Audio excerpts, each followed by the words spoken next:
አራቱ ላሞችና ተንኮለኛው ነብር። በአንድ ትንሽ እርሻ አጠገብ ያለ አረንጓዴ መስክ ውስጥ አራት ደስተኛ ላሞች ይኖሩ ነበር። ስማቸውም ኪኪ፣ ሞሞ፣ ቤቢ እና ቲቲ ነበር። በጣም የሚዋደዱ ጓደኞች ነበሩ። በየጠዋቱ አብረው ወደ ጫካ እየሄዱ ይዘምሩ ነበር። አብረን እንስቃለን፣ አብረን እንጫወታለን፣ አብረን ካለን ማንም አያስፈራንም። አራቱ ላሞች አብረው ጣፋጭ ሳር ይበሉ ነበር። ነገር ግን በረጅሙ ሳር ውስጥ አንድ ረሃብተኛ ነብር ተደብቆ ይመለከታቸው ነበር።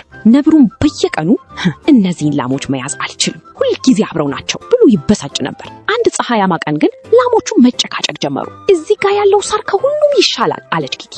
አይ የኔው ይሻላል አለች ሞሞ። ብዙም ሳይቆይ ሁሉም ተናደዱ። እኔ ብቻዬን እሄዳለሁ፣ እኔም። እያንዳንዷ ላም ወደ ተለያየ አቅጣጫ ሄደች። ነብሩ ግን በደስታ ፈገግ አለ። አሁን እድል የደረሰ። ቀስ ብሎ በሳር ውስጥ እየተራመደ ወደ ላሞቹ ቀረበ። አንድ ላይ ስላልነበሩ ላሞቹ ፈሩ፣ ብቸኛም ሆኑ። ነብሩም አንድ በአንድ ከመስኩ አባረራቸው። በመጨረሻ ላሞቹ አንድ ትልቅ ነገር ተማሩ። አብረን ስንሆን ጠንካሮች ነን። ከዚያ ቀን ጀምሮ አራቱ ጓደኞች እንዲህ ብለው ተስማሙ። ከእንግዲህ አንጨቃጨቅም። ጓደኞች አብረው ሲሆኑ ጠንካሮች ናቸው። የታሪኩ ትምህርት አንድነት ኃይል ነው።